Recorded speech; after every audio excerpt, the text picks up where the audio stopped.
Makasih. Assalamualaikum warahmatullahi wabarakatuh.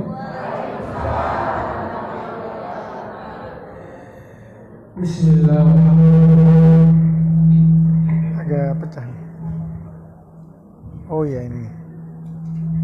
Oke. Bismillah, alhamdulillah, wassalatu wassalamu ala rasulillah Sayyidina wa habibina Muhammad bin Abdullah wa ala alihi wa sahbihi wa man ittaba'a hudah wa wala. Subhanaka la ilma lana illa ma 'allamtana innaka antal alimul hakim. Rabbi shrah li sadri wa yassir li amri wa hlul 'uqdatam min lisani yafqahu qawli. Amma ba'd, yang saya hormati Ketua DKI Masjid Ustaz Hanif, yang saya hormati Ibu Lurah Kelurahan Kebun Kacang Barat ini, Pondok Kacang Barat. Baik, yang saya hormati Pak RW, para RT, kemudian para pengurus masjid yang saya kenal namanya, Pak Edi Swasongko, Pak Yani, dan juga yang lain, bapak-bapak yang lainnya, ibu-ibu, para majlis taklim. Tadi gabungan 4 majlis taklim ya Bu. Saya hormati Bu Santi Sinta Bu, Ibu Santi. Ya maaf Bu, saya ini kurang hafal. Kemudian juga para alim ulama, tokoh masyarakat yang insya Allah dirahmati oleh Allah Subhanahu Wa Taala. Saya ini Ibu nggak biasa ceramah, saya biasanya taklim. Tapi karena saya juga ingin berkenalan dengan ibu-ibu, karena biasanya setiap bulan ketemu dengan Pak Bapak. Ya, saya mengisi di sini Ibu Lurah setiap hari Minggu keempat.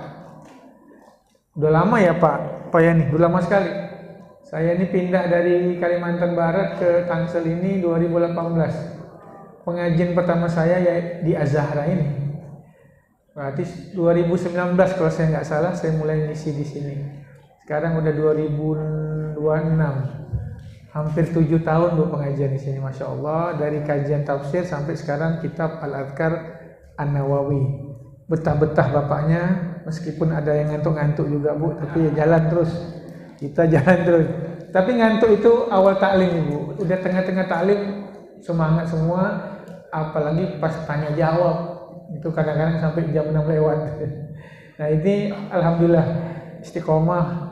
Makanya saya kenalnya dengan yang bapak-bapak aja nih. Yang ibu-ibu saya baru lihat nih. Walaupun pernah beberapa kali ngisi kajian, tapi sudah lama setahu saya.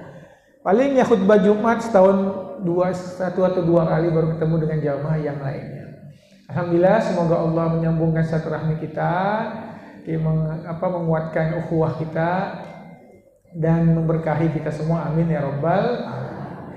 Kita alhamdulillah nih Pak Ibu ya, sudah lewat dari nisfu Sya'ban, sudah masuk sekarang ke berapa nih Bu?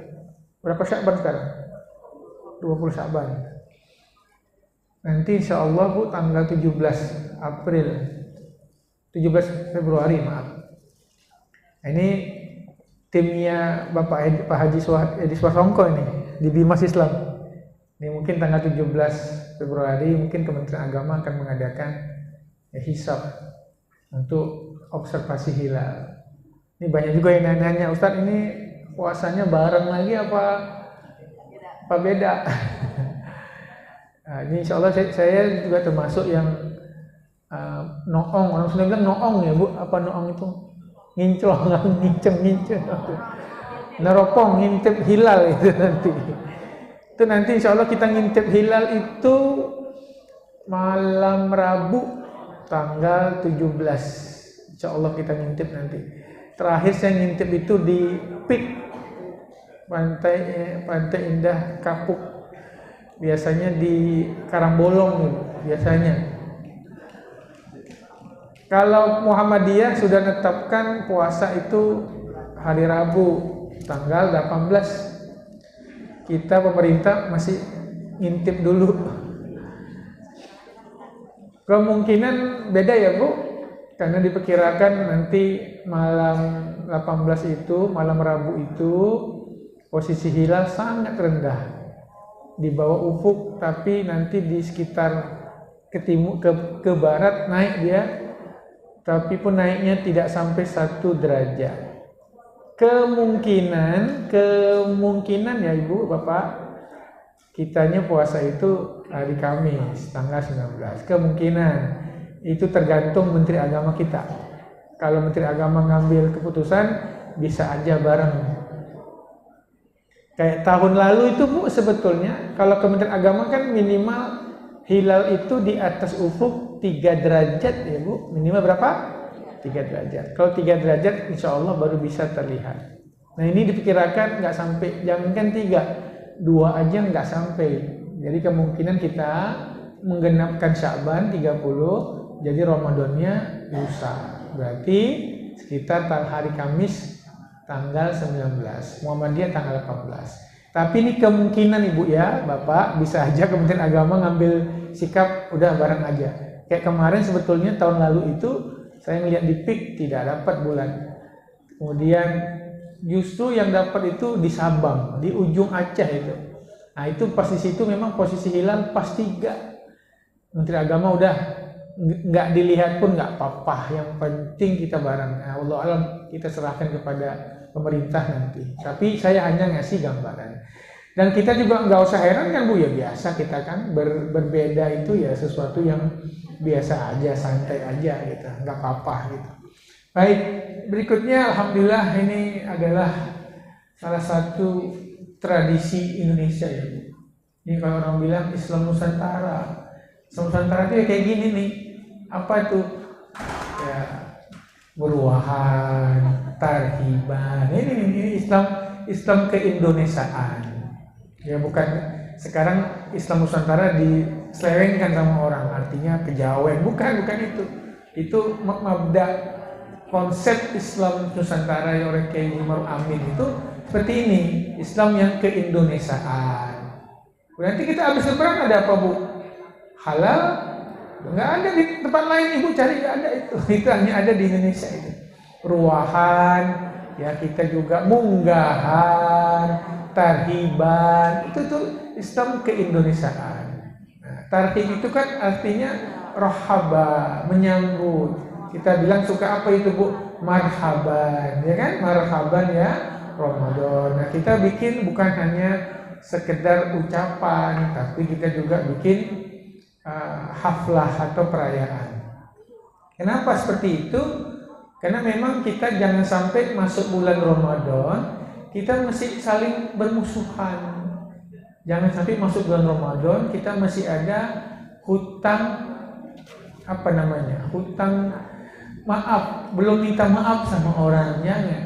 Karena kita masuk Ramadan itu kita supaya suci, bersih dari penyakit dosa apapun yang ada dalam diri kita. Nggak ada dendam, nggak ada hasud, nggak ada iri dengki. Ibaratnya Ibu, Ramadan ini air yang sangat jernih, murni. Hati kita ini ibaratnya itu gelas. Mari kita siapkan kalau kita minta air Zam-Zam misalnya, kan gelasnya harus bersih. Nah, Ramadan itu air Zam-Zam. Nah, kita kan ingin begitu dicurahkan air Zam-Zam bersih.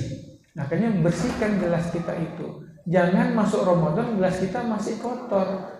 Sebersih apapun, sehebat apapun air Zam-Zam, kalau gelas kita kotor, ketika dituangkan, ya banyak bakteri dan kumannya juga. Nah kita juga seperti itu, persiapkan hati kita, diri kita kayak gelas yang bersih. Sehingga masuk bulan Ramadan, kita bisa maksimal dalam beribadah. Makanya Allah jadikan bulan Sya'ban itu sebagai bulan tutup buku. Kan ketika Nabi ditanya, ya Rasulullah, kenapa engkau ini sangat suka puasa di bulan Sya'ban? Kata Nabi, bulan Sya'ban itu bulan yang turfa'u fihil a'mal, yang dilaporkan amal ibadah di situ. Maka kata Nabi, "Fawahibbu an yakuna an yurfa amali wa ana shaim." Saya senang kalau amal saya dilaporkan kepada Allah, saya sedang berpuasa. Nah, kita nggak mau tuh Bu di laporan penutup itu. Nah, kalau kita kan di pemerintahan tutup buku itu bulan apa Pak? Desember. Nah, kita kan mau penutupnya baik ya Bu.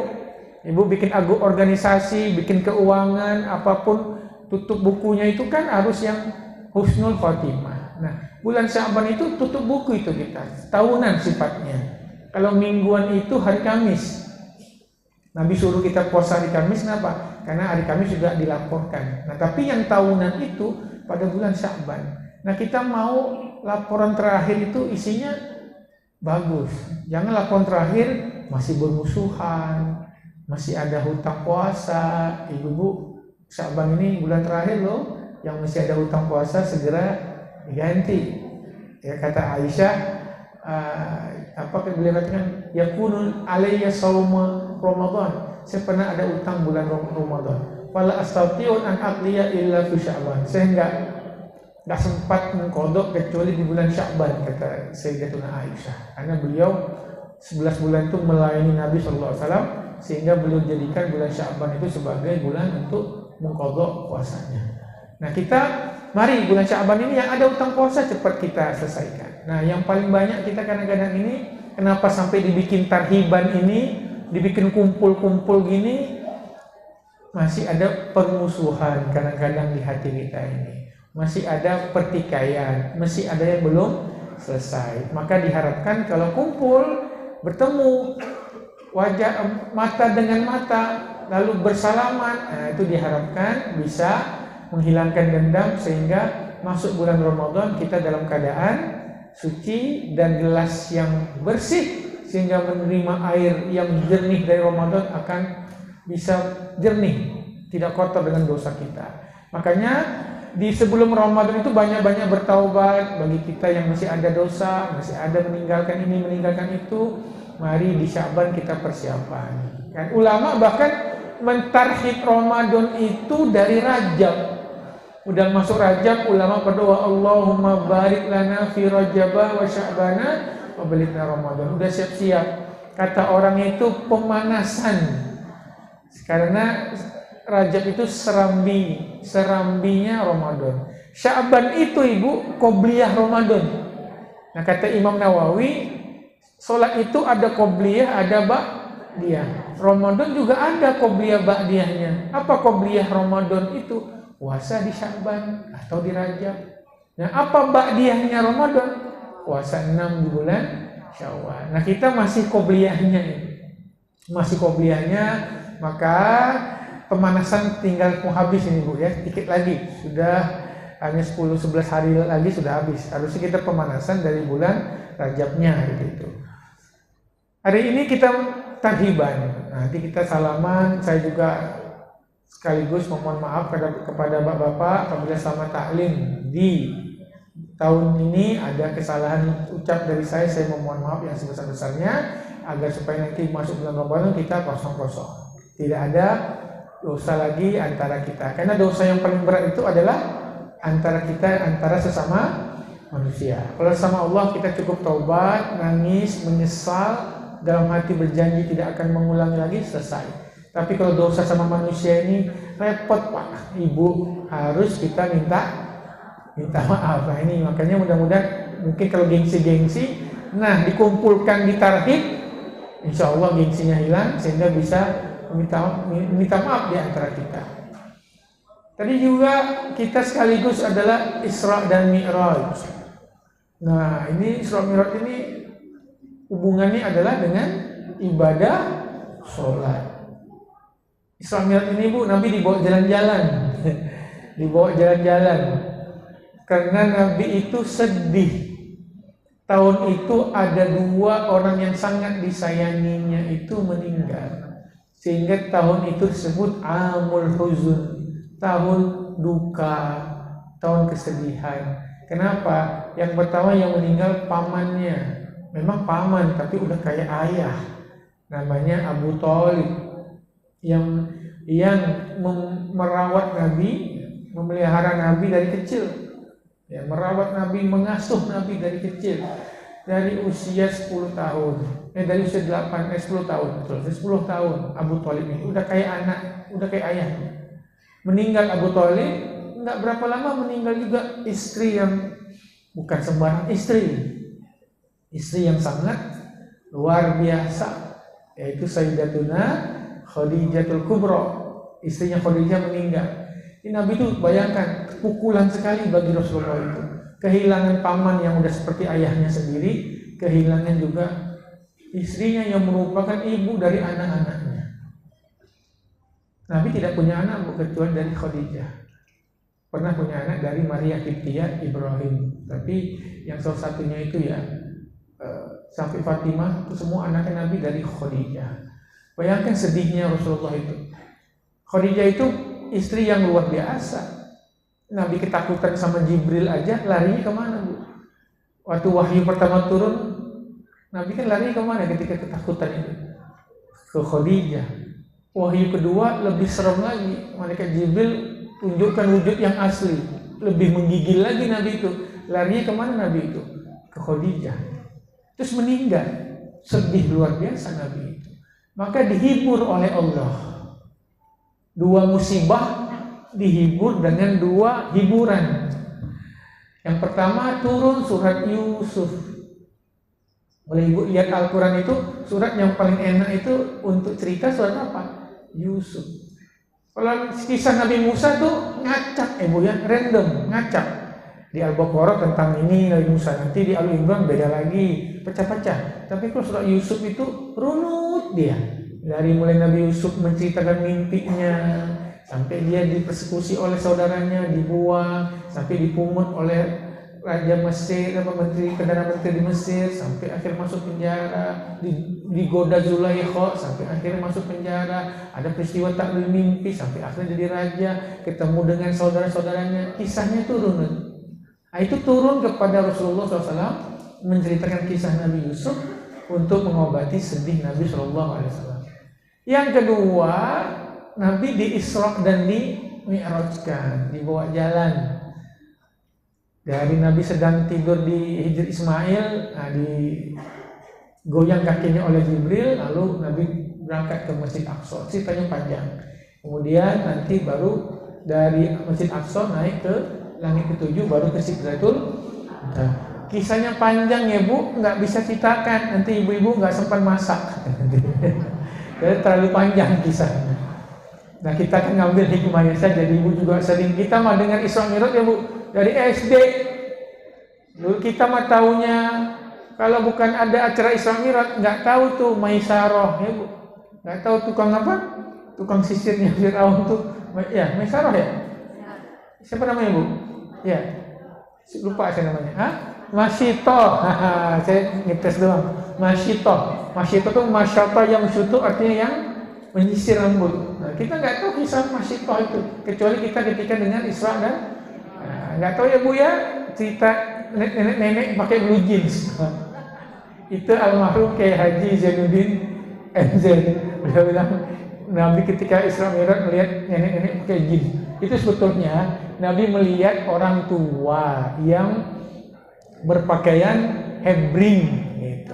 Ditanya siapa itu Jibril? Itu dunia, umur dunia sudah tua. Nah sama kayak Haji MZ dia bilang nenek pakai jeans. Itu kita dengar kisah Isra Mi'raj dari SD, dari kecil. Itu kalau nggak ada acara Isra Mi'raj di sekolah, kita nggak akan tahu tuh kisah-kisah itu, kecuali kalau masuk pesantren baru. Jadi alhamdulillah penting sekali acara-acara Isra dan Mi'raj itu sebetulnya untuk kita mengenang kisahnya. Maka dari itu, kapan terjadi Isra Mi'raj? Ada yang mengatakan Rabiul Awal, tapi banyak ulama mengatakan 27 Rajab, 9 bulan sebelum Nabi hijrah. Baru itu ada Isra Mi'raj. Barulah ada fardu sholat. Tahun ke-12 sejak kenabian. Nabi Muhammad diangkat dari Nabi usia 40 tahun, 12 tahun setelahnya itu baru ada Isra dan Mi'raj. Berarti 52 tahun Nabi ketika Isra Mi'raj itu. Berarti 12 tahun itu nggak ada sholat itu Nabi. Fokus kemana? Ke akidah. Nah baru akhirnya tahun ke-12 itu sebelum hijrah setahun, ada yang ngatakan 9 bulan baru ada perintah sholat 5 waktu. Apa hubungannya dengan puasa? Nah kalau puasa itu disyariatkannya bukan di Mekah, tapi disyariatkan adalah ketika Nabi sudah di Madinah, yaitu tahun kedua Hijriah. Dua-duanya Bu ada hubungannya dengan Nabi Musa. Ini kita umat Islam ini sangat dekat dengan Nabi Musa. kita lihat Al-Quran itu Ibu, isinya kisah apa yang paling banyak di Al-Quran itu? Nabi Musa terus, dari awal Al-Baqarah sampai Suhufi Ibrahim wa Musa, sampai di surat An-Nazi'at pun ada kisah, sampai di Juz Amma ada kisah Nabi Musa. Sampai kata ulama tafsir, Al-Quran itu hampir-hampir semua isinya Nabi Musa terus. Nabi Musa itu punya umat, yaitu orang Yahudi ya Bu. Nah, sampai sekarang musuh kita terbesar siapa sekarang? Yahudi. Karena Al-Quran itu menceritakan tentang Nabi mereka. Harusnya kita dekat tuh sama mereka.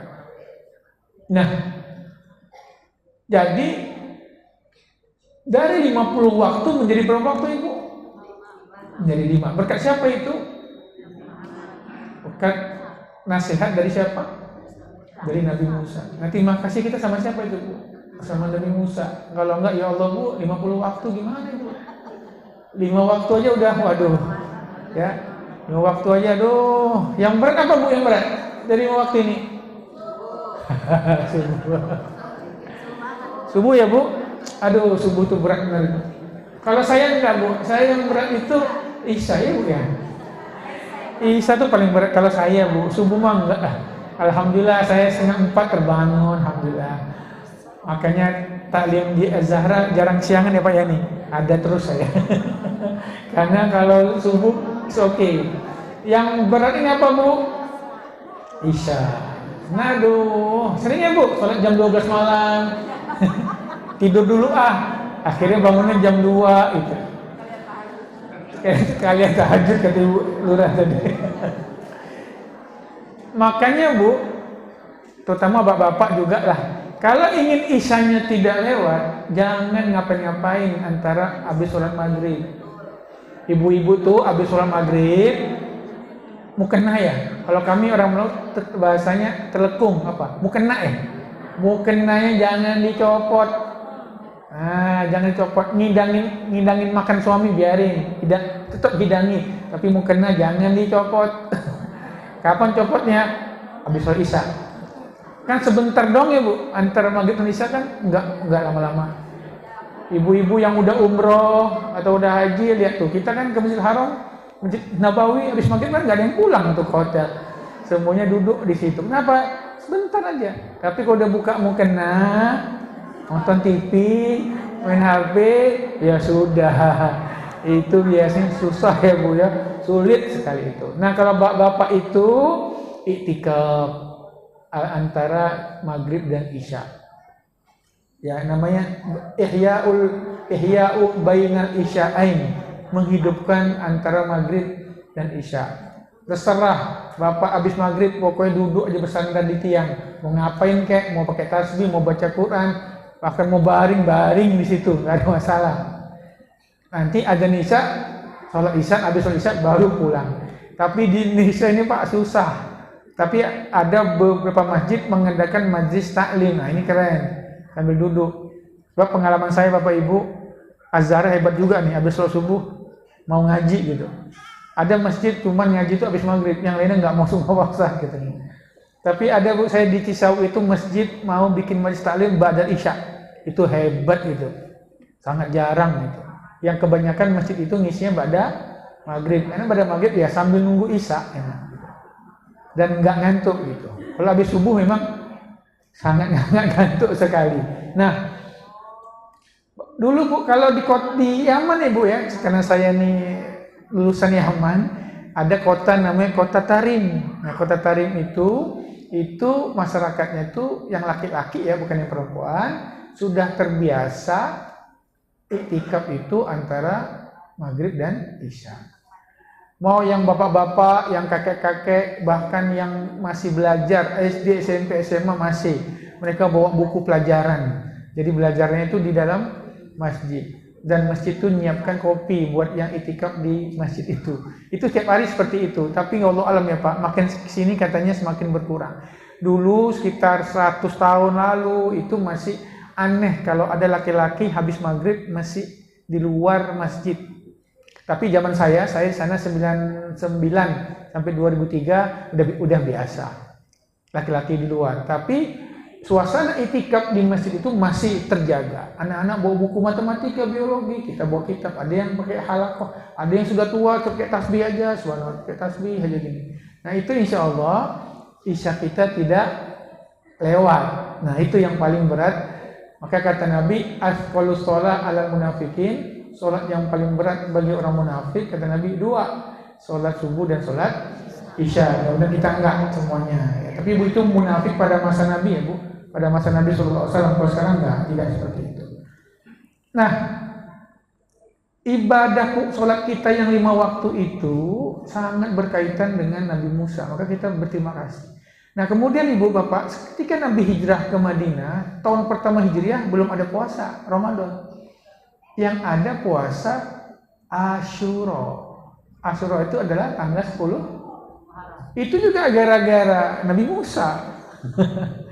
Nabi sampai di Madinah, Nabi lihat di Madinah itu ada orang Yahudi, 3 suku Yahudi, Bani Nadir, Bani Quraidah, Bani Qainuqa.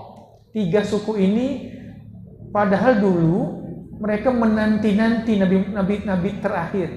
Tapi ketika Nabi udah datang, malah mereka yang tidak beriman. Aneh. Pada 3 suku Yahudi ini sering ngomong ke orang-orang Arab di Madinah, Nabi akhir zaman itu sudah turun. Kalau dalam kitab kami itu sekarang udah turun. Orang Madinah ngecek, pergi haji, nyari-nyari, ketemu dengan Rasulullah sekitar 7-8 orang. Oh, engkau yang Nabi dibilang oleh orang-orang Yahudi di Madinah itu? Iya, dibaiat sama Nabi. Musim haji kedua datang lebih banyak lagi, 70 orang. Membayar lagi Nabi sampai ngajak Nabi hijrah, tapi kan Nabi nggak ada perintah Allah untuk hijrah. Akhirnya barulah Nabi disuruh untuk hijrah.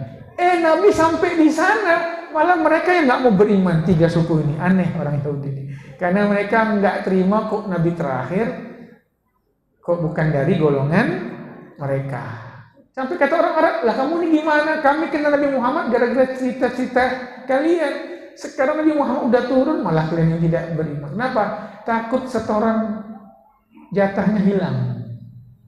Para rahib-rahib itu, kalau mereka beriman, nggak dapat jatah uang lagi dari pengikutnya. Maka mereka yang malah tidak beriman. Nah, Nabi tahun pertama Hijriah, setelah hijrah, lihat orang-orang Yahudi itu berpuasa di tanggal 10 Muharram. Kata Nabi, puasa apa ini? Kenapa kalian berpuasa? Mereka mengatakan, ya Rasulullah, tanggal 10 Muharram ini Allah membinasakan Fir'aun dan menyelamatkan kami, orang-orang Nabi Musa, dari kejaran Fir'aun, hingga Fir'aun ditenggelamkan di Laut Merah itu. Maka kami bersyukur, kami berpuasa. Oh, kalau gitu kata Nabi, Musa saudara saya, kami pun wajib untuk berpuasa. Maka tahun pertama Hijriah, puasa Asyura itu wajib. Sampai akhirnya tahun kedua Hijriah datang kewajiban puasa Ramadan, puasa Asyura jadi sunnah. Nah itu berkat siapa juga? Berkat Nabi Musa itu. Berkat umatnya Nabi Musa. Makanya puasa dan sholat itu seperti itu. Dua-duanya secara historis itu ada keterkaitan dengan Nabi Musa dan umatnya. Tapi akhirnya mungkin kata ulama, kalau Nabi puasa terus tanggal Asyura wajib, orang Yahudi bilang, ikut-ikutan gitu. Makanya orang Yahudi kan suka gitu, ikut-ikutan Muhammad nih gitu. Maka tahun kedua puasa Asyura tidak wajib lagi, tapi hukumnya apa? Sunnah. Yang wajib apa? Puasa Ramadan. Waduh, lebih berat Bu. Yang tadinya setahun cuma 1 hari jadi sebulan. Nah itu perintah. Nah itulah tahun bulan Sya'ban, di tahun kedua turun perintah puasa. Akhir Ramadannya Nabi berpuasa. Nah sholat dan puasa ini Ibu ada kemiripan.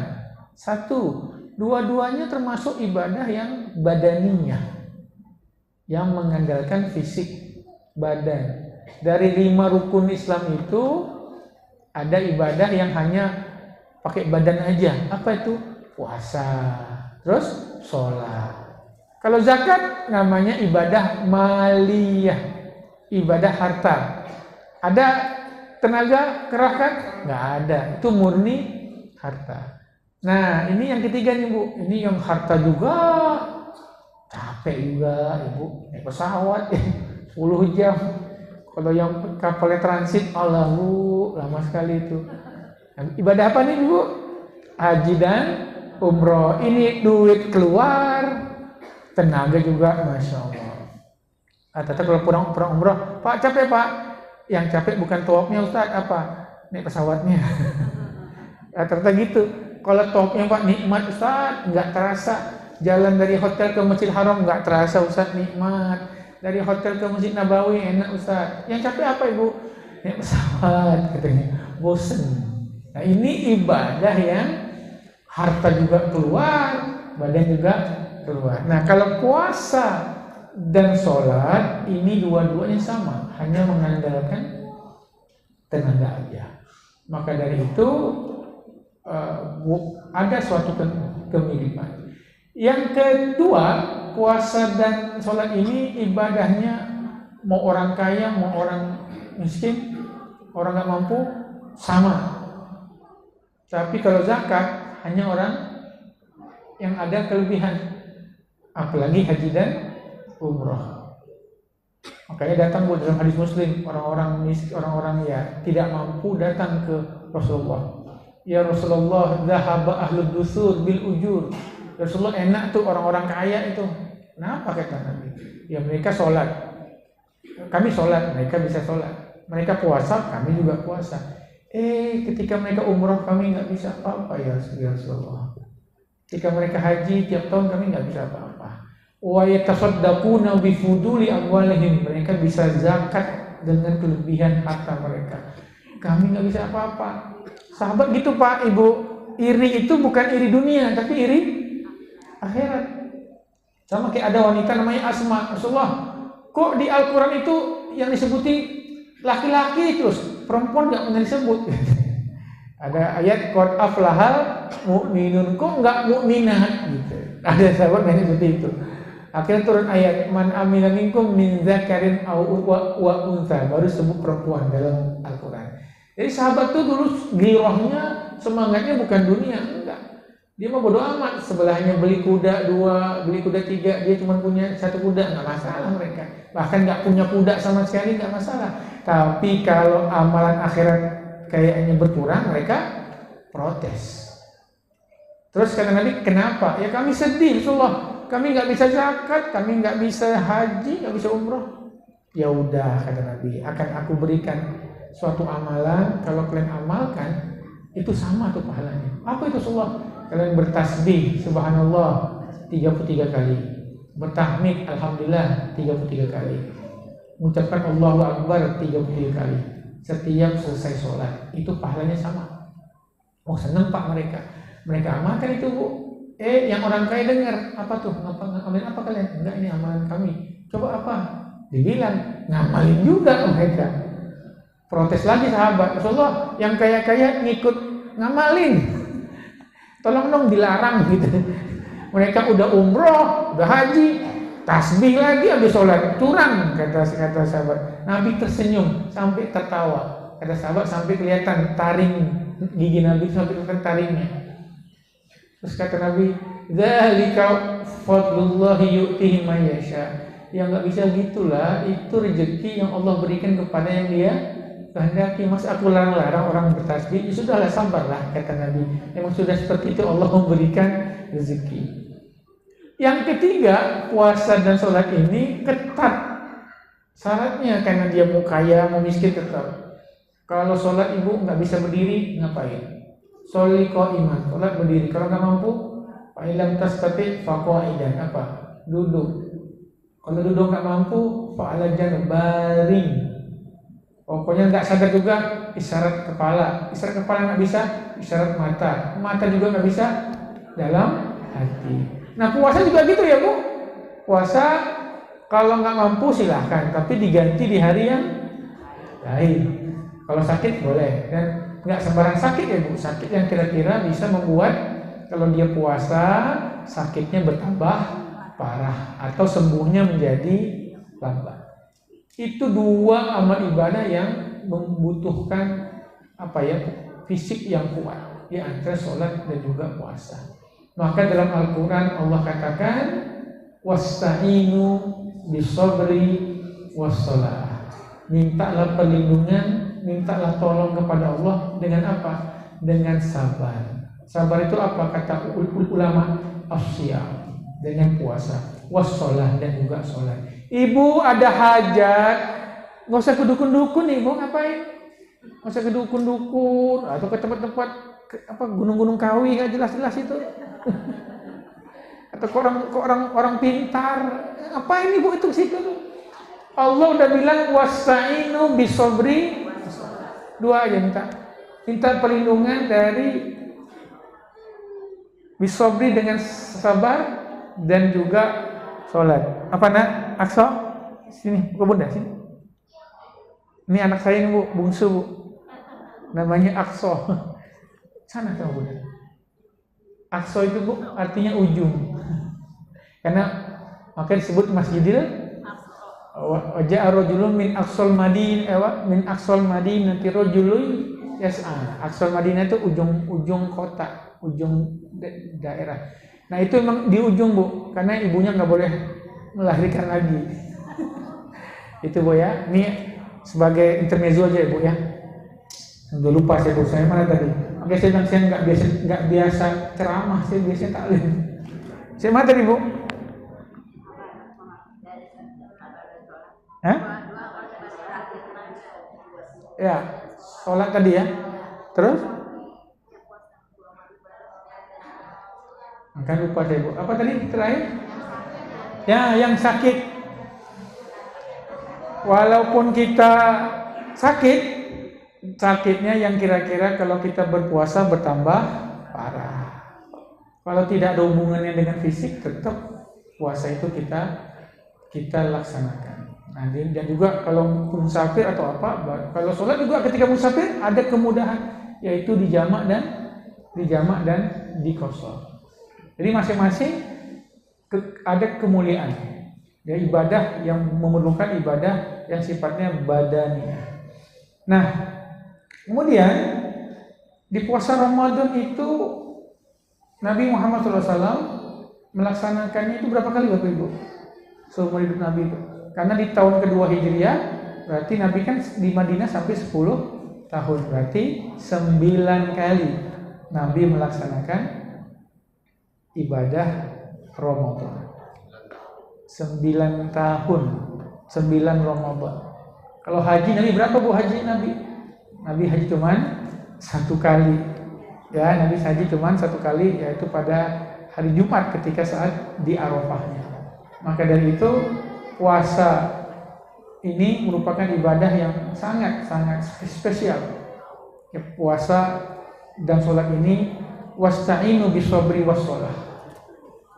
Kalau ibu ada hajat, ada keperluan, 2. Kalau ibu sanggup puasa. Ada hajat ini, anak mau nikah misalnya, atau anak lagi tes, kita puasa hari Senin. Ya Allah, saya puasa hari Senin dengan niat mudah-mudahan anak saya dilancarkan pernikahannya. Ya Allah, saya niat puasa hari Senin supaya dilancarkan ujiannya anak-anak saya. Yakin ibu? Yakin. Hari apa Ustaz? Apakah harus Senin dan Kamis? Enggak. Puasa kan kapan aja boleh, kecuali hari-hari yang diharamkan. Apalagi kalau ibu pakai nazar itu. Kalau anak saya berhasil lulus tes, saya akan puasa 1 hari. Itu namanya minta pertolongan dari puasa. Nah, yang kedua apa? Sholat. Kalau kita ada apa-apa, puasa bingung-bingung. Ustaz, kalau puasa kayaknya nggak kuat. Ada orang bilang ke saya, Pak, Ibu, Ustaz, saya semua amal ibadah kuat. Cuma satu, Ustaz, apa? Puasa. Saya puasa hanya Ramadan aja, Ustaz. Kalau yang lain nggak mampu, kenapa? Saya orangnya cepat lapar, Ustaz. Tapi yang penting puasa nggak kalau bulan Ramadan? Puasa, Ustaz. Ya sudah cukup, nggak apa-apa. Ada sahabat Nabi namanya Abu Umamah Al-Bahili dari bangsa Bahili. Ketemu Nabi ganteng, sehat, gemuk. Tahun depan ketemu lagi kurus. Nabi nggak ingat dia. Nabi cuek aja, salaman terus biasa. Rasulullah, kenapa nih? Masa lupa saya? Siapa ya? Saya Umamah Al-Bahili yang tahun lalu ketemu. Ya Allah, kata Nabi, kok kenapa kenapa aku jadi kurus kering kayak ini? Kata Nabi. Apa dia bilang, Bu? Rasulullah, sudah setahun saya puasa. Tahun Pak, Ibu puasa. Kata Nabi, aduh kenapa kayak gitu setahun? Sum syahrus sobar, puasa aja syahrus sobar, kata Nabi. Bulan sabar. Apa tuh bulan sabar? Ramadan. Puasa Ramadan aja udah, ngapain puasa sampai kurus kayak gini? Terlalu dikit Rasulullah, kecil itu mah katanya. Itu masih kecil itu Ramadan. Ya udah, masih kuat, masih. Ya udah kau puasa, kata Nabi, setiap bulan 3 hari. Kita bilang tanggal 13, 14, 15. Ayamul bid. Ya Bu ya, ayamul bid itu kalau malamnya purnama, ya putih. Ada lagi nggak usah tambah dong, tambah. Dikit banget itu, dikit. Minta tambah lagi. Ini sahabat yang memang posisinya kuat puasa. Ya udah kata Nabi, kau puasa setiap Asyurul Hurum, setiap bulan-bulan yang dihormati. Dari 12 bulan itu ada 4 bulan yang dihormati ya Bu. 1 Rajab. Lalu loncat langsung ke Dzulqa'dah, Dzulhijjah, Muharram. Ada lagi riwayat, itu mah gampang Rasulullah, mesti kuat. Kira-kira puasa Bu kalau mingguan tuh, Senin dan Kamis. Masih kuat juga Bu. Apa puasa paling hebat? Puasa Daud. Nabi nggak pernah lakukan ya Bu. Nabi hanya silahkan yang mau, kata Nabi, tapi Nabi tidak melaksanakannya. Nabi paling banyak tuh puasa ya di bulan Sya'ban itu, hampir 1 bulan penuh Nabi berpuasanya. Nah, kalau ibu dan bapak nggak kuat puasa, untuk ada hajat, ada keperluan nggak kuat puasa, bisa minta hajat itu dengan apa? Wasta'inu bisobri wassalah. Baru sholat. Tahajud Bu kita, duha kita, minta hajat. Percayalah Ibu, Bapak, pasti hajat kita tercapai. Cuman sekarang orang nggak percaya sih Bu, itu Bapak nggak percaya. Saya ingat kalau dulu masih terjun di masyarakat bawah ya, saya ini pernah 13 tahun di Kalimantan Barat. Ya, saya sudah sampai masuk pelosok-pelosok. Bahkan sudah sampai ke tempat yang kalau saya ke situ harus melewati buaya dulu, dan udah sampai saya 13 tahun. Itu kalau ketemu masyarakat minta doa, minta zikir, kita suruh, Bapak pengen doa Pak, Bapak puasa kalau kuat, kalau enggak Bapak tahajud. Pada enggak mau Pak Ibu. Enggak usah, saya mau bacaannya. Kalau dikasih bacaannya bismillah, wah, pakai gambar nih ada pedang-pedangnya. Nah, itu baru mau itu.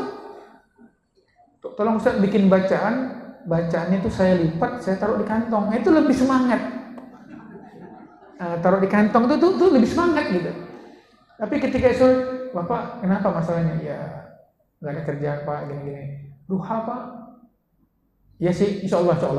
Tapi minta jikirannya apa? Jikirannya Bu, jikirannya. Ya duha aja Pak.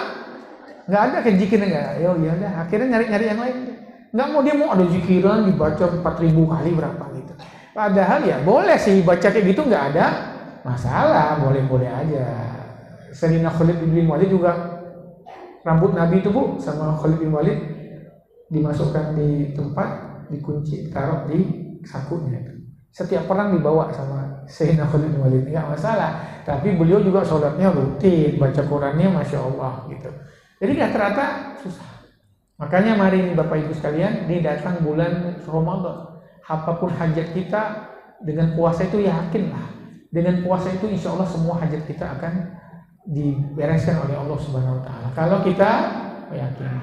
Nah, nanti di bulan Ramadan, ibadah itu bukan puasa doang ya Bapak Ibu. Kalau puasa doang berarti kita cuma rubah jadwal makan. Gimana Ustaz Ramadan? Alhamdulillah. Ibadahnya nggak usah merubah jadwal makan aja. Sholatnya masih seperti dulu. Kata Imam Ibn Athaillah As-Sakandari, lamma alimal haq, ya, wujudal malal minka lawana laka ta'at. Kata Ibn Athaillah As-Sakandari, ketika Allah tahu kalian itu manusia suka bosan sama ibadah, Allah bikin ibadah itu bermacam-macam bentuk. Kalau kita Bu ibadahnya sholat, bosan ya Bu? Bosan. Makanya sama Allah dibikin bermacam-macam. Ayo coba kita hitung Bu. Apa aja ibadah di bulan Ramadan tuh? Puasa. Terus apa lagi? Baca Al-Quran. Apalagi tuh Bu? Tarawih. Apalagi tuh? Dibikin macam-macam supaya tidak bosan. Zakat fitrah, iya. Apalagi tuh Bu? Banyak. Iya, sholat malam sama tahajud. Baik, pertama Bu ya, apa? Puasa. Ini inti Ustaz? Enggak, bukan semua inti. Puasa itu. Jangan gara-gara puasa sholatnya kendor. Abis sahur itu kan paling nikmat Pak Ibu tidur. Kalau ditanya, saya nanya santri nih, tidur apa yang paling nikmat? Kata santri saya, abis sahur Abah, nikmat sekali. Nah, jangan gara-gara sahur subuh kita ketinggalan atau lewat. Kedua Bu, sholat yang paling rame ini kalau di luar Ramadan sholat apa? Di masjid paling rame deh, maghrib. Nah kalau yang sepi di Ramadan, maghrib. Kalau Ramadan orang semua di rumah, sepi masjid. Nah jangan gara-gara Ramadan kita maghribnya malah kosong gitu. Ustaz, alhamdulillah saya tarawih full, tahajud full. Subuh lewat Ustaz 7, sayang.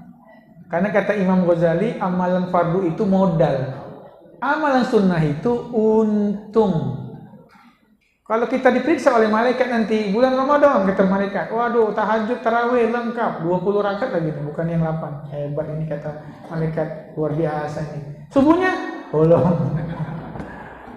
Itu ibarat ibu bawa untung, nggak bawa modal. Gimana itu?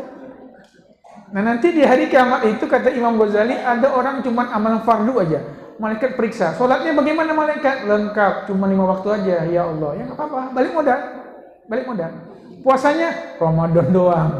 Zakatnya fitrah aja nih, sama zakat mal aja udah. Sedekahnya nggak ada sedekahnya. Sholatnya ba'da qobliyah nggak ada. Ya sudah, ada maksiatnya nggak ada juga, masya Allah, selalu lebih banyak pahalanya. Ya udah deh, balik modal dah. Masuk surga, masuk Ibu. Cuman kelas ekonomi. Nah, tapi kalau gimana ini? Amal fardunya mantap, lengkap. Qobliyah ba'diyahnya, wah qobliyah lengkap. Puasanya ada nih. Puasa 6 Syawal juga, Ramadan apalagi jangan ditanya. Senin Kamis, Asyura lengkap. Masya Allah. Terus zakat bukan hanya zakat, dia juga sedekah. Dia juga Jumatan tuh tangguhkan Jumat tetap ngisi. Waduh, masuk surga yang tinggi Pak. Bukan yang kelas ekonomi, VIP. Yang tinggi itu Firdaus ya Pak, susah tuh kayaknya. Itu tinggi lah. Nah kata Imam Ghazali, yang kasihan diperiksa, gimana amal fardunya? Waduh, sholatnya nih Isya subuh lewat ini. Sunnahnya lengkap ini, duhanya oke, tahajudnya masya Allah, puasanya tapi subuh sama Isyanya lewat-lewat, bukan lewat lagi, nggak sholat. Kata malaikat, ini nggak bisa nih, ini bawa untung nggak bawa modal, nggak bisa. Nah itu, makanya kata ulama, keringat di dahi kita pada sholat zuhur yang panas itu lebih afdol dari ribuan rakaat tahajud kita. Dan jangan remeh Bu sama sholat fardu. Ya, maka mari bulan Ramadan ini kita ingin memperbaiki waktunya. Ramadan apa? Kita memperbaiki ibadah. Yaitu sholat kita, mari jangan sampai gara-gara puasa sholat kita hilang. Terus juga Al-Quran kita juga. Baik Bu, itu sholat kita benahi. Apalagi itu amalan puasa, kemudian sholat. Baik, sholat ini kita prioritaskan. Mari Bu, kalau kita memang nggak tahulah, mudah-mudahan tidak ada di sini. Kalau ada di antara kita di sini yang sholat fardunya masih suka bolong-bolong, fardunya ya, maka di Ramadan ini waktunya kita untuk tidak bolong. Jangan pikirkan tarawih dulu, jangan pikirkan apa dulu, kita fokus apa? Bagaimana yang 5 waktu ini tidak bolong-bolong. Kalau dengan sunnahnya, alhamdulillah. Kalau yang fardu dan wajibnya sudah oke, di Ramadan ini kita tingkatkan bagaimana amalan sunnah kita. Nah, maka latihannya itu dari Rajab. Latihan kita mulai biasakan diri sholat malam, sholat witir, latihan. Sehingga masuk bulan Ramadan kita sudah terbiasa. Ibarat olahraga itu pemanasan dulu kita. Kita pemanasan dulu, nanti masuk gitu. Baik Bapak Ibu sekalian. Yang ketiga, baca Al-Quran. Dari sekarang Bu pemanasannya, bukan nanti. Ada dulu satu ibu saya ingat, saat saya udah beli Al-Quran di Tanah Abang, masih segel. Kapan dibuka Bu? Nanti Ramadan gitu. Oke Bu, kita punya target nggak Bu Ramadan ini? Berapa hatam nih kira-kira? 3, 4, 5? Jangan. Satu aja Bu ya, nggak usah mulu-mulu. Berapa Bu? Udahlah, 1 hatam. 1 hatam berarti 30 juz. Ramadan 30 lah enggak. Berarti 1 hari 1 juz. Kalau Al-Quran Arab Saudi itu 1 juz itu 10 lembar. Ya udahlah, kita bagi berapa Bu? 5 waktu. Sholat habis subuh 2 lembar, zuhur 2 lembar, asar 2 lembar, maghrib yang susah nih Bu ya. Maghrib 2 lembar, isya alhamdulillah 1 juz sehari. Yang penting istiqomah. Kata Aisyah, ahabul amal ila nabi, amal yang paling Nabi suka itu adwa mahu, yang berkelanjutan. Wa in qalla, walaupun sedikit nggak apa-apa. 1 juz, tapi nanti agak dikebut-kebut dikit ya Bu, supaya kita hatamkan kapan? Kita hatamkan kalau bisa di malam Lailatul Qadar, kalau bisa malam 27, kalau bisa ya udahlah malam 29.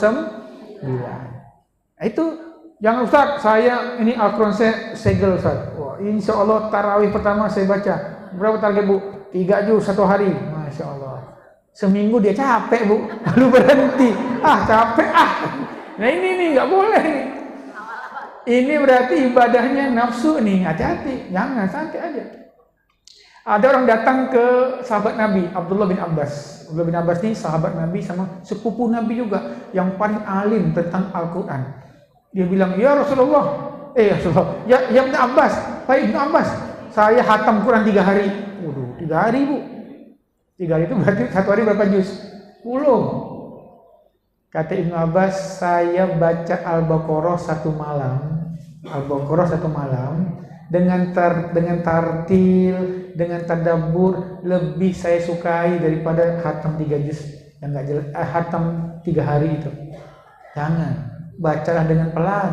Warattilil Qur'ana tartila. Afala yatadabbaruna Qur'an am ala qulubin aqfaluha. Enggak apa-apa Bu 1 juz, tapi dibacanya pelan. Ustaz nggak ngerti maknanya, nggak apa-apa, pelan aja bacanya. Lebih baik daripada ngejar target. Nah, kita ini kadang ngejar target.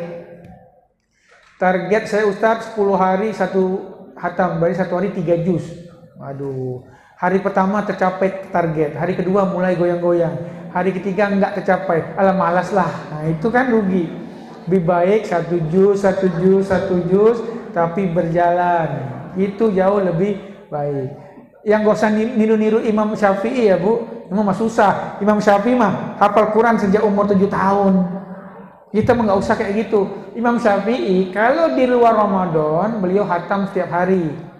Kalau di bulan Ramadan hatam 2 kali. Hatam di pagi, di siang hari, hatam di malam hari. Berarti kalau Ramadan 30 berapa hatam Imam Syafi'i? 60. Gak usah niru Bu, jangan. Imam Syafi'i mah jangan. Atau Sayyidina Utsman bin Affan hatam Al-Quran 2 rakaat. Janganlah, nggak usah. Kita ikut yang ya 1 juzan aja Bu ya, 1 juz saja, 1 day 1 juz saja.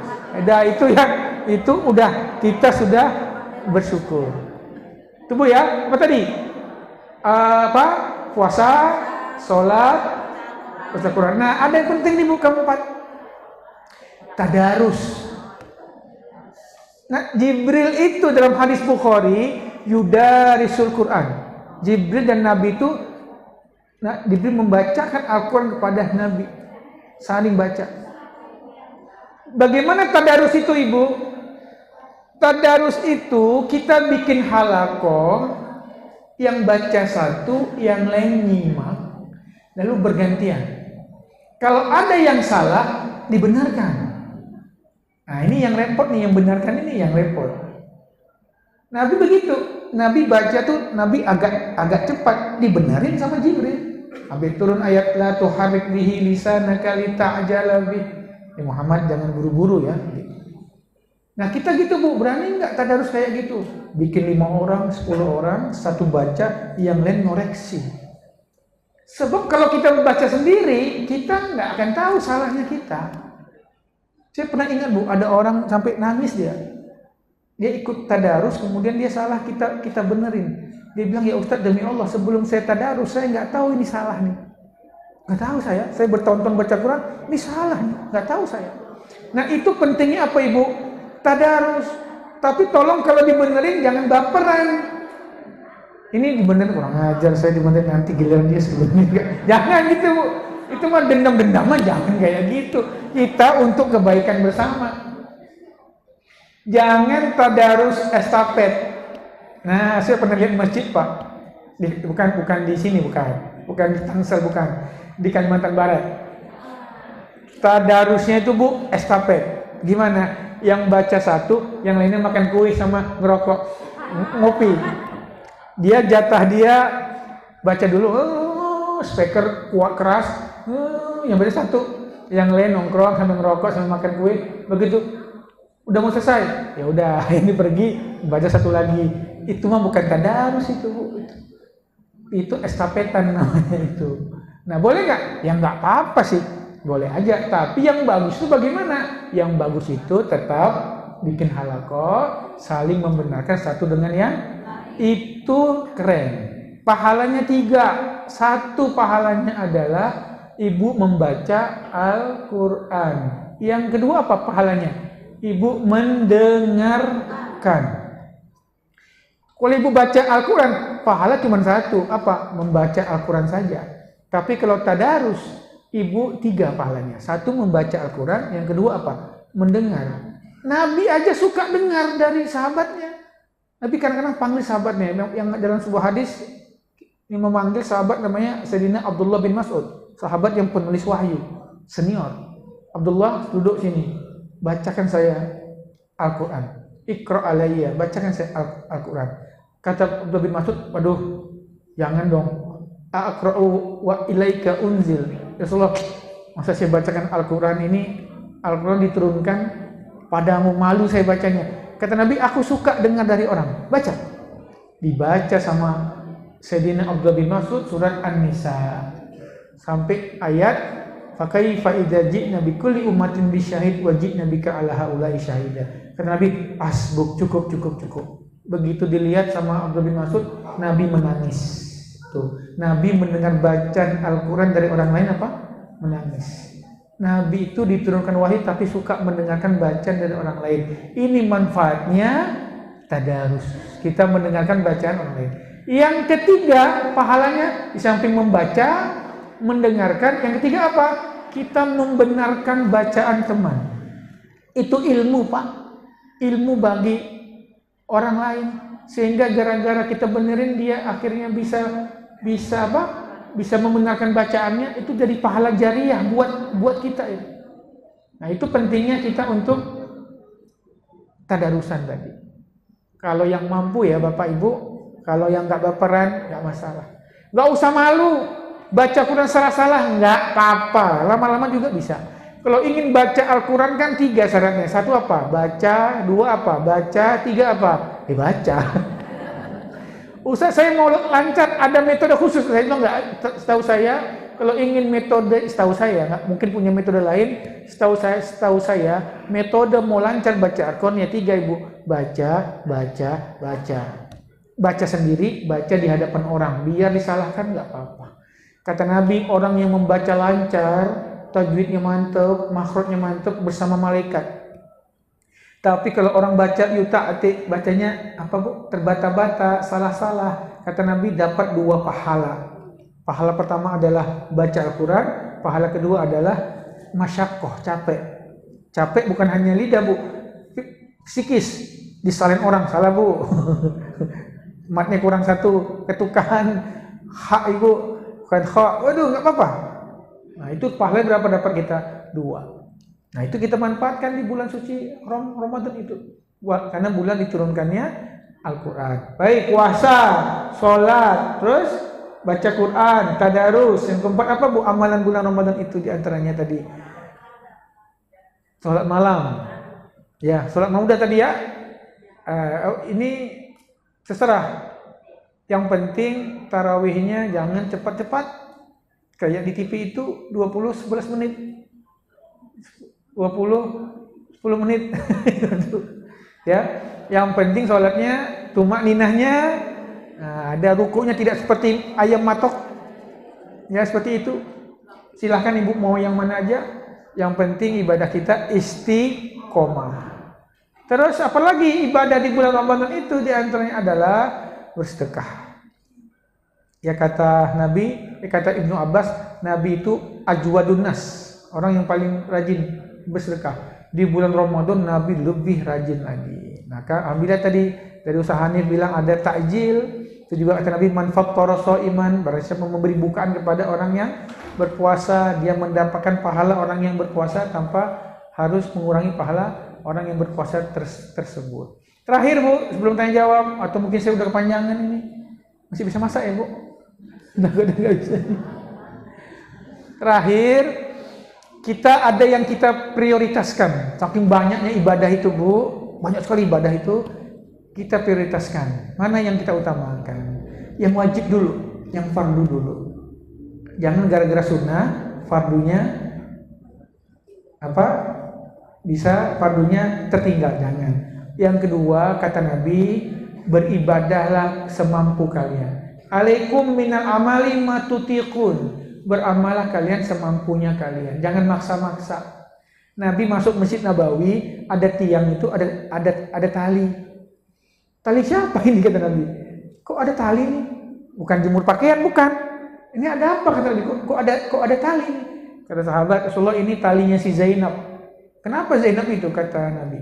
Zainab itu sholat malam, sholat tahajud di masjid. Kalau dia ngantuk, dipegang talinya. Gitu. Jadi sholat tahajud sambil ngantuk. Kata Nabi, putuskan tali itu, putuskan. Kalau kalian ngantuk, bukan subuh ya Bu, tahajud nih, bukan sholat subuh nih. Kata Nabi, kalau kalian ngantuk ketika tahajud, tidur, farkudu, tidur aja kata Nabi, jangan maksa-maksa. Sehingga kalian tahajud itu tidak sadar apa yang kalian ucapkan. Orang sholat nggak sadar, gimana mau terima sholatnya itu? Fatihah udah belum ya? Ngapain sholat begitu? Tahiyat lupa salam Bu.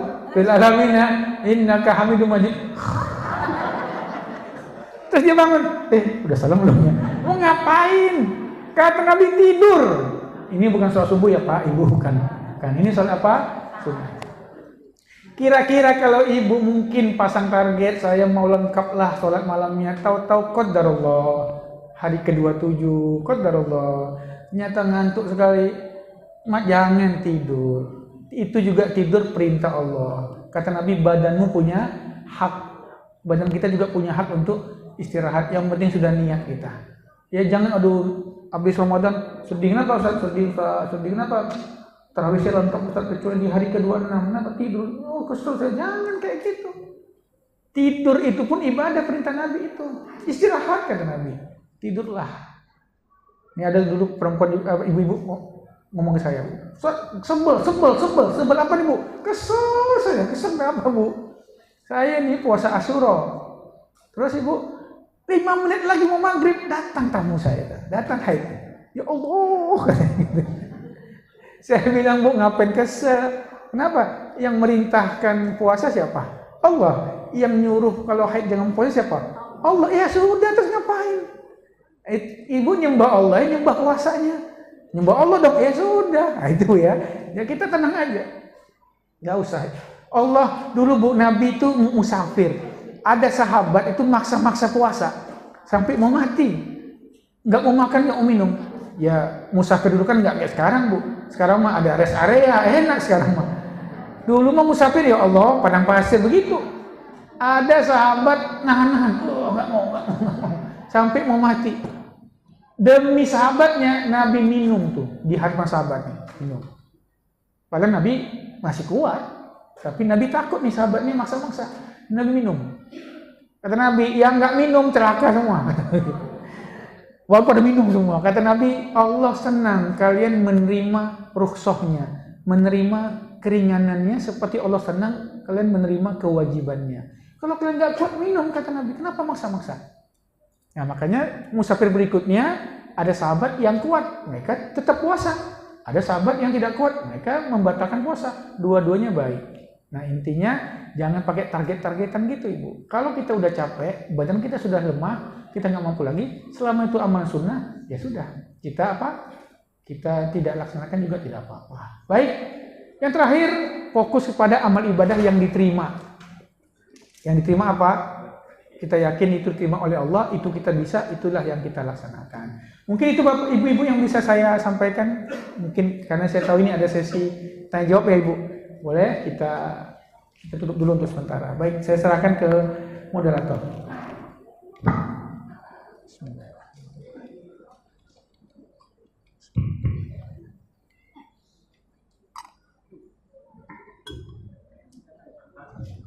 Baik, terima kasih disampaikan kepada Ustaz Dr. Al-Mahdi Akbar yang sudah menyampaikan materinya. Luar biasa ya Bu, isinya daging semua nih. Ibu-ibu paham kan yang disampaikan? Insya Allah ya Bu ya. Mudah-mudahan menjadi bekal kita, karena sebentar lagi 12 hari lagi kita akan menghadapi bulan yang sangat ditunggu-tunggu, bulan yang sangat mulia, bulan yang dimana setiap amalannya itu seperti amalan wajib. Baik, untuk sesi berikutnya adalah sesi tanya jawab. Siapkan jawabannya ya ibu-ibu, nanti dengan menunjuk tangan.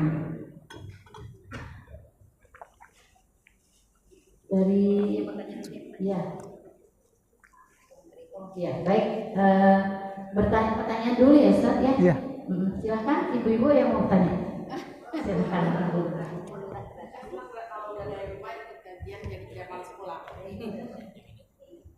Assalamualaikum warahmatullahi wabarakatuh. Waalaikumsalam warahmatullahi wabarakatuh. Pak Ustadz Dr. Al-Mahdi Akbar yang saya hormati, semoga selalu diberikan kesehatan. Ya Rabb, amin. Ada suatu ketika saya kemarin sakit Pak Ustadz. Saya sholat sambil duduk. Ada yang saya ceritakan sharing-sharing, terus adalah orang yang ngomong kayak gini ke saya. Kalau kita meskipun kita sakit, kalau kita sholat sambil duduk itu pahalanya berkurang. Saya di hati saya begini, waduh, jangan-jangan sholat saya nggak diterima ini. saya akhirnya memaksakan sholat sambil berdiri Pak Ustadz dengan keadaan kaki saya yang sakit. Itu bagaimana Pak Ustadz? Kasih. Langsung jawab? Langsung saja Pak. Oke. Biar nggak lupa.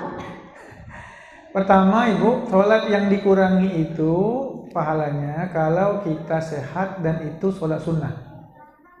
Kata Nabi, sholat orang yang duduk setengah dari sholat orang yang berdiri. Ini orang ini sholat sunnah. Kita walaupun sehat Ibu, boleh sholat sunnah duduk, boleh. Yang harus berdiri itu apa? Sholat wajib. Adapun orang yang sholat berdiri, adapun orang yang sakit, lalu dia nggak mampu berdiri, dia duduk, pahalanya full. Nah, jadi hadis yang Nabi katakan sholat orang yang duduk setengah dari sholat orang yang berdiri, itu orang yang sehat dan pada sholat sunnah. Ibu kalau capek tarawihnya duduk aja, boleh. Tarawihnya sunnah ya, boleh duduk, tapi pahalanya dipotong 50%. Tapi kalau ibu sakit, kemudian nggak bisa berdiri, lalu duduk, pahalanya full, tidak ada yang dikurangi, sama pahalanya. Karena kita kan duduk bukan karena pilihan, kita duduk karena sakit. Seperti itu, Ibu ya, jelas ya kira. Baik. Baik, untuk selanjutnya, bapak-bapak ada yang mau bertanya? Oh.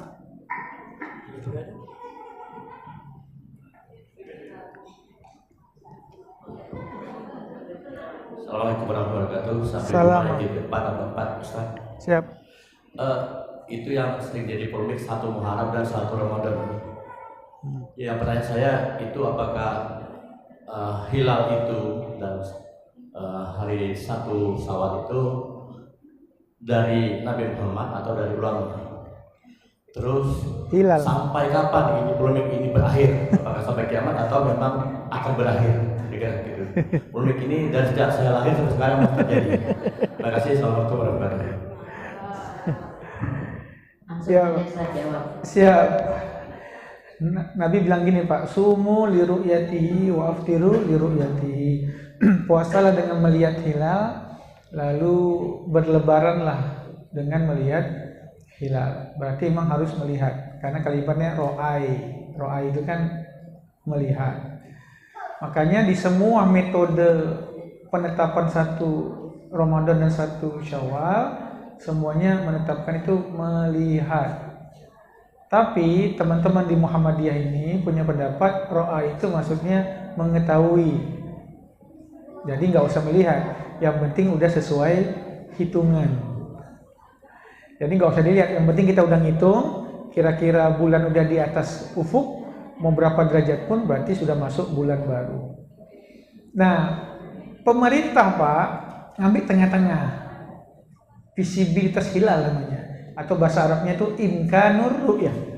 Bagaimana? Kita ngitung juga sama, tapi kita ngintip juga, ngelihat juga.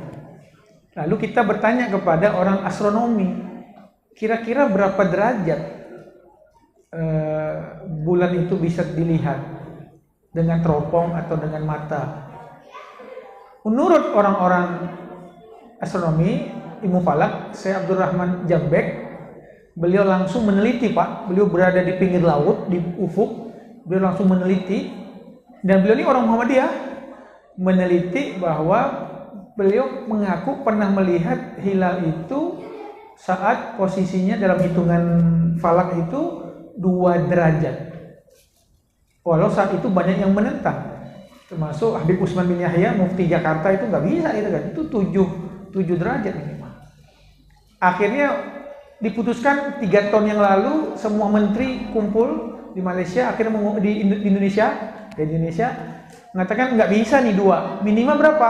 3 lah baru itu bisa terlihat. Akhirnya kita bikin lagi nama imkanur ru'yah. Kalau bulan itu 3 derajat di atas ufuk, maka sudah masuk bulan yang berikutnya. Tapi Nahdlatul Ulama nggak mau. Mereka mengatakan nggak bisa, mau 3 mau apa, tetap harus terlihat. Kecuali kalau 9 katanya. Karena mereka katanya itu qat'u ru'yah. Kalau 9 oke, walaupun tidak terlihat tidak bisa. Sampai kapan Pak polemik ini? Aduh, saya bingung Pak nih. Kita juga bingung. Makanya sebetulnya Pak, udah beberapa kali ulama dunia itu kumpul untuk menyatukan persepsi, tidak beres-beres. Indonesia dulu Pak Yusuf Kalla. Pak Yusuf Kalla dulu manggil Pak Din Samsudin, orang Muhammadiyah, panggil Allah yarham Pak Hasyim Muzadi. Kata Pak Hasyim Muzadi dipanggil. Kemudian Pak Yusuf Kalla bilang, Muhammadiyah berapa? Muhammadiyah Pak, nggak peduli. Pokoknya hilal itu sudah berada di atas ufuk, tidak terlihat atau terlihat, itu sudah masuk bulan baru. Nah, terus Pak Hasyim ditanya, NU berapa? NU itu harus terlihat. Pemerintah berapa? Pemerintah 3. Ya udah, gimana kalau Muhammadiyah naik 1, NU turun 1, jadi 2, tengah-tengah, nggak bisa. Nggak gabung juga Pak. Padahal itu Pak Hasyim Muzadi alumni Gontor, Pak Dim Samsudin alumni Gontor. Dua-duanya megang ormas terbesar. Nggak bisa akur Pak. Pemerintah juga tidak bisa mengakur itu. Akhirnya level dunia itu debat panjang Pak. Di Mesir sampai di Kuwait masalah saya. Ya di Mesir masalah, atau di Qatar. Masalah saya di Qatar. Jadi gimana kalau umat Islam ini penentu Ramadannya satu aja, negara Arab Saudi saja. Kenapa? Karena Saudi itu posisinya di tengah. Maka kalau di Saudi puasa, di lainnya puasa juga. Apa Pak? Ditolak. Yang nolak siapa? Ulama Saudi juga. Karena memang kata orang nggak bisa kayak gitu. Nggak bisa kalian ikut kami, nggak bisa. Dan ulama yang lain juga nolak juga, nggak bisa. Masing-masing kita punya tempat matlak sendiri. Karena itu pernah terjadi zaman sahabat Nabi. Hadis Quraib, pernah terjadi perbedaan antara sahabat yang di Damaskus saat itu oleh Muawiyah, kemudian ada sahabat yang di Madinah. Nah, itu Pak dekat. Kalau kita lihat Arab Saudi sama Syam itu perbatasan. Tetap aja yang duluan puasa itu yang di Damaskus, nggak masalah. Jadi itu menuntut kedewasaan kita, perbedaan itu nggak ada masalah. Maka bagaimana Pak, sampai kapan kira-kira? Tidak tahu saya Pak, bingung atas jawaban ini. Apakah zaman Nabi ada seperti itu? Tidak ada Pak. Zaman Nabi benar-benar melihat dengan mata. Tidak ada hitung-hitungan hisab zaman Nabi, tidak ada. Nah sekarang muncul gini Pak, ini juga ingin saya sampaikan, benar sekali, penting benar Pak. Banyak orang ikut Arab Saudi, seolah-olah Arab Saudi sama Muhammadiyah sama. Enggak Pak. Arab Saudi itu sama kayak kita pemerintah, melihat, bukan ngitung. Terus kenapa Ustaz di kita tidak terlihat, di Saudi bisa terlihat? Ya wajar Pak. Saat di kita mungkin hilalnya anggaplah 2 derajat, belum kelihatan kan Pak. Tapi 4 jam kemudian kan dia di Arab Saudi, otomatis tinggi hilalnya. Saat di kita mungkin 1 derajat, kita nggak bisa melihat. Kita kan duluan 4 jam ya Pak, kita 4 jam duluan dari Arab Saudi. 4 jam kemudian itu naik itu bulannya. Wah, wajar kalau Arab Saudi bisa melihat. Karena Arab Saudi sama kita sama, neropong semua. Di beberapa titik sama. Arab Saudi itu Pak luasnya hampir sama dengan Indonesia Pak. Hanya aja kita itu menang lautan. Kalau daratan kita hampir sama. Jadi Arab Saudi juga meletakkan beberapa titik sama kayak kita dari Sabang sampai Merauke itu. Jadi jangan pernah bilang Muhammadiyah sama dengan Saudi. No. Muhammadiyah itu murni ngitung, nggak pakai lihat. Kalau Arab Saudi tidak ngitung Pak. Mereka benar-benar lihat. Hanya saja karena Indonesia itu 4 jam lebih duluan, ketika bulan di Indonesia masih tidak tinggi, begitu di Arab Saudi dia tinggi. Kalau tinggi diteropong, nampak dia, makanya dia beda dengan kita. Maka justru kalau kita sama Arab Saudi beda, justru tidak heran. Ya Pak, kita berdoa Pak, mudah-mudahan nanti kita satu kata, terutama di Arafah juga ya Pak. Jadi sana Arafah kita juga berpuasa Arafah di sini. Tapi sampai kapan itu? Wallahu a'lam. Ibu bapak yang udah pernah umroh ya dekat tabung haji dekat tabung haji Malaysia dulu, nggak tahu sekarang. Ada masjid Pak. Masjid itu namanya Masjid Ijabah. Masjid apa? Ijabah. Kenapa? Karena Nabi pernah doa tuh di situ. Dulu mah bukan masjid. Dulu padang pasir. Nabi doa di situ tuh. Pernah. Tempatnya itu sama Arab Saudi dijadikan masjid, dibangun masjid. Namanya Masjid Ijabah. Nabi doa 3. 2 dikabulkan, 1 enggak. Yang didoa itu adalah Allah tidak membinasakan kaum muslimin dengan banjir, bencana, jangan musnah. Maka sampai sekarang kita ambillah, mau bagaimanapun bencana kita umat Islam akan terus ada. Tapi Pak, ada satu nih yang enggak dikabulkan nih. Apa itu? Wa an la yaj'al ba'sam bainahum. Jangan jadikan umatku ini berselisih. Nah, kata hadis itu ini enggak dikabulkan sama Nabi SAW, sama Allah. Makanya kita apa Pak? Berselisih terus. Nah, kalau selisih enggak apa-apa Ibu ya. Yang penting bagaimana menyikapinya. Kalau ingin menyatukannya itu sulit. Tapi dan mungkin nggak bisa. Tapi minimal apa? Kita menyatukannya. Itu Pak. Nah, terakhir Pak, Kementerian Agama berharap dengan adanya Imkanur Ru'yah itu kita bersatu dengan Muhammadiyah. Seandainya Pak tahun depan itu hilalnya itu 3 derajat, kita bareng pasti. Seandainya nanti lebaran nanti hilalnya itu 3, kita pasti bareng. Kalau dulu enggak Pak, dulu itu enggak pakai itu. Pokoknya enggak terlihat tidak puasa. Repot. Nah, pemerintah bikin kriteria. Ya udahlah, kita bikin 3. Makanya Bapak Ibu ingat, ada kita 2-3 tahun berturut-turut bareng terus kan? Itu bukan lagi akur, bukan. Itu kebetulan posisi hilalnya tinggi. Jadi kita minta gini Pak, kalau hilal itu posisinya tinggi, bareng. Atau hilalnya di bawah, bareng juga kita. Kalau misalnya hilalnya di bawah ufuk, Muhammadiyah juga tidak berpuasa. Muhammadiyah juga tetap men-30-kan Syaban.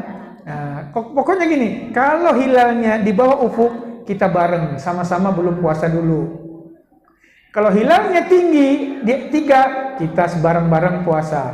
Kalau hilalnya 2, 1, nah kali inilah pasti kita akan berbeda. Dan beda cuma Muhammadiyah aja Pak, yang lain enggak.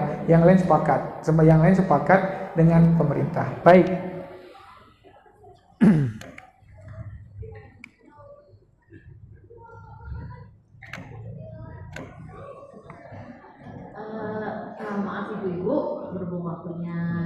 sudah mendekati jam 11, belum nanti pertanyaan dari Ustadz, karena nanti hadiahnya dibagikan siapa kalau nggak ada yang bertanya, ya. Baik. Baik, Ustadz. Terima kasih. Pertanyaan? Sudah ya? Pak Ustadz Oh. masih pertanyaan. Kuis, door prize ini kayak talim MUI nih. Baik, tahun berapa Hijriah disyariatkan puasa Ramadan?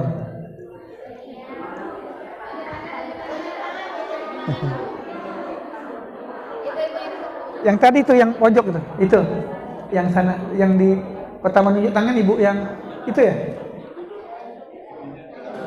Hah? Kerudung abu-abu yang nunjuk tangan pertama tadi, setahu saya. Oh enggak? Hah? Oh iya, berarti ibu yang duduk. Ya. Tahun keberapa disyariatkan puasa Ramadan? Tahun berapa Hijriah?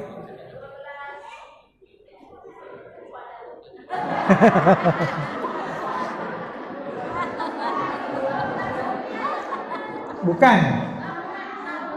Iya, tahunnya.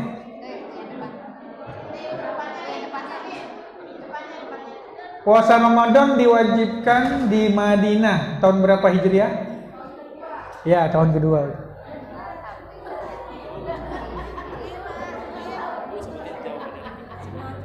Ada lagi pertanyaan Ibu? Tahun kedua Hijriah. Ya, tahun kedua Hijriah, betul. Tahun kedua setelah Nabi hijrah, betul.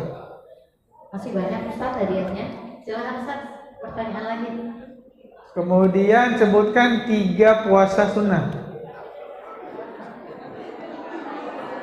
Ayo. Tunjuk tangan Ibu. Ayo Ibu. Itu sebelah sana, Bu. Tunjuk tangan. Mas Amin tuh.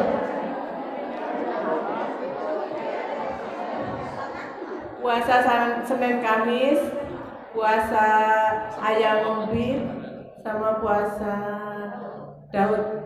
Ya, oke.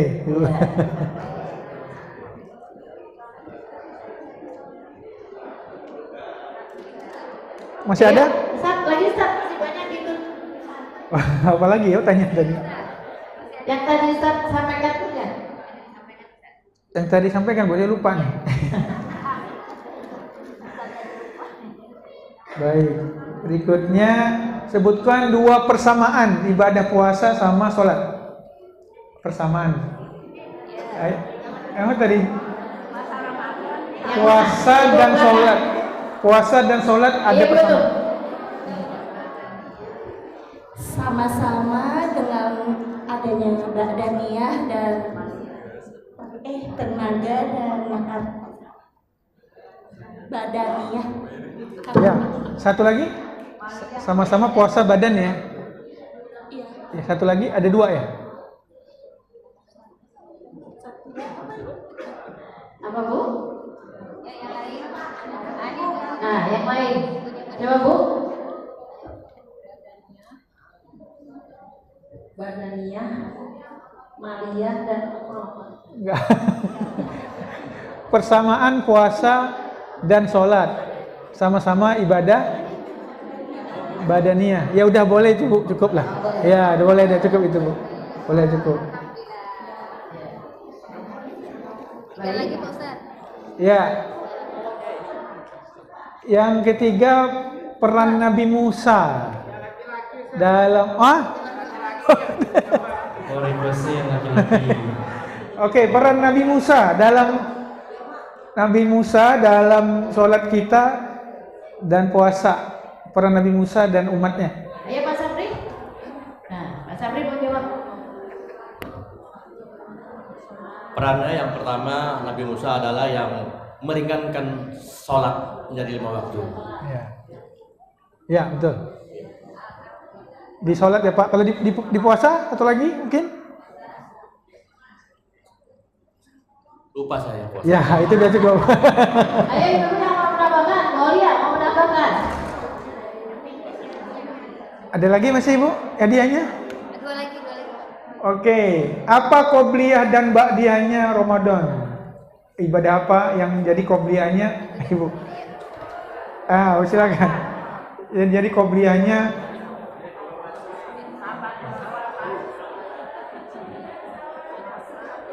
Sebelumnya puasa Syaban dan sesudahnya puasa Syawal. Ya, betul. Masih ada, Ibu? Satu lagi. Puasa apa yang di tahun Hijriah pertama? Puasa apa yang di tahun Hijriah pertama sebelum puasa Ramadan?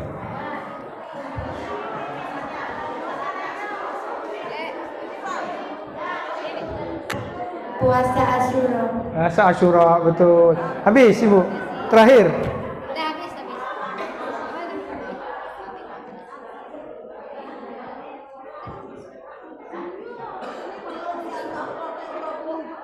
Masih ada? Masih ada? Habis ya? Baik. Sudah. Dah.